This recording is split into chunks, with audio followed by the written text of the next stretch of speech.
the Tinker and I'm back!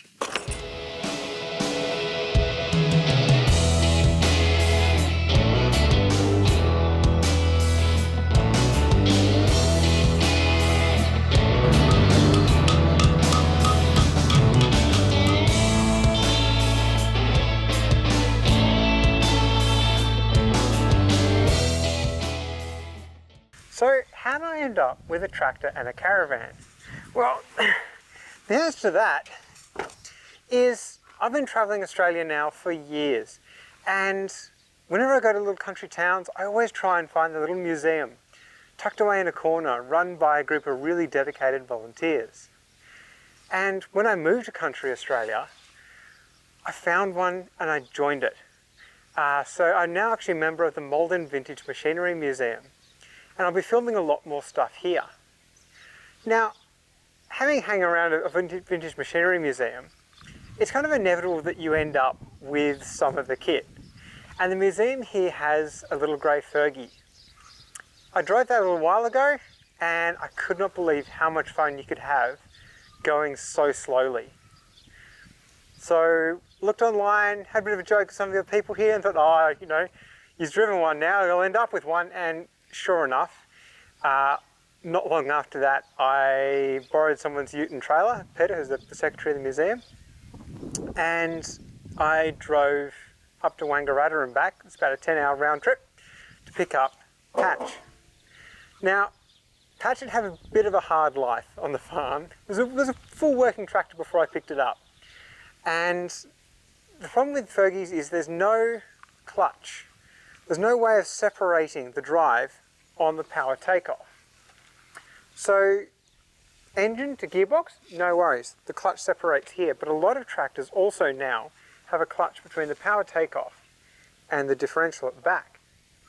And the reason being, a slasher or a big bit of equipment like that acts like a flywheel. It stores energy. So if you put your foot on the clutch, you actually find that it doesn't make much difference because you've got another now store of energy coming from the back of the tractor into the differential, and there's no stopping that. So a lot of these Fergies crash into fence posts because people just aren't ready for the tractor to keep moving when they've stopped the engine power.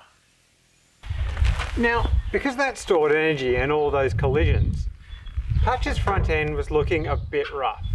But because they made 500,000 of these tractors, you can still get parts for them. The front grills here, the front panels, they're all brand new. It's a 70-year-old tractor and you can get brand new parts for it.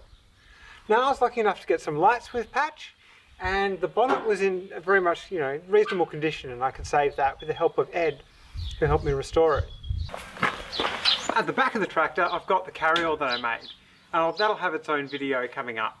Now we've come to the caravan itself. This probably started life as the back end of a Land Rover. The wheel arch here and the tarp hooks are a fairly good clue about that. But the great thing is that it's still only the width of a Land Rover.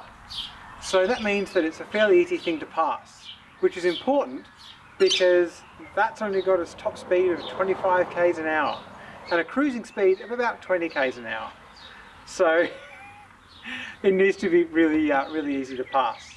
So come on in and have a look at the catastrophe. Inside you find all the things you get in a regular caravan, even though it's tiny.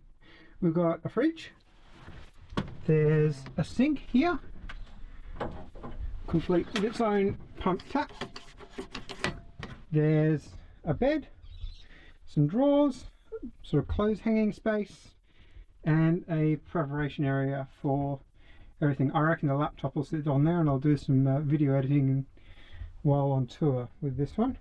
We've even got a stove down here, and it's quite a good one actually. It's got 2 burners on top and it's got a little oven thing down here. Now, first thing I've got to do is evict the current residents.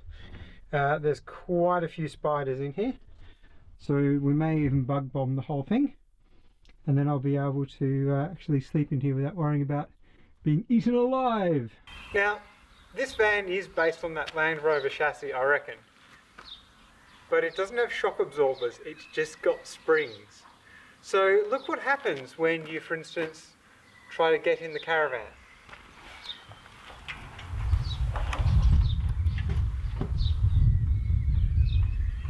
Or get out. It's enough to make you just a little bit seasick. So I'm going to put some shock absorbers on it as well as the springs, and then I think it'll be really good. In fact, I'm going to do a bit more than just that. Now, what I want to do with this van is turn it into a mobile workshop as well as a living space.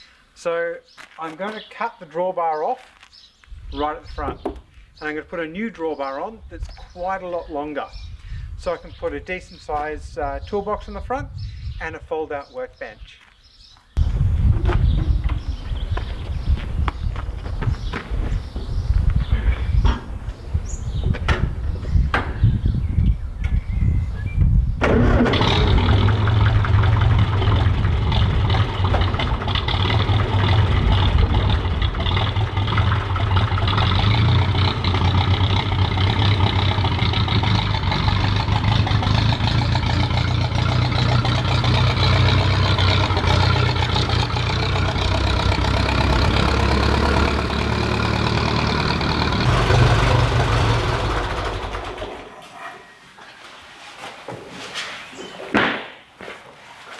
Well, that's all we have for you from Patch, Ali and myself, Twinnie the Tinker, and there'll be heaps more happening here at the Malden Vintage Machinery Museum, and also other stuff happening.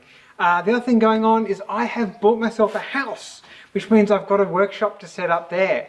So you'll join me on that journey, and we'll also be setting up the caravan into a mobile workshop.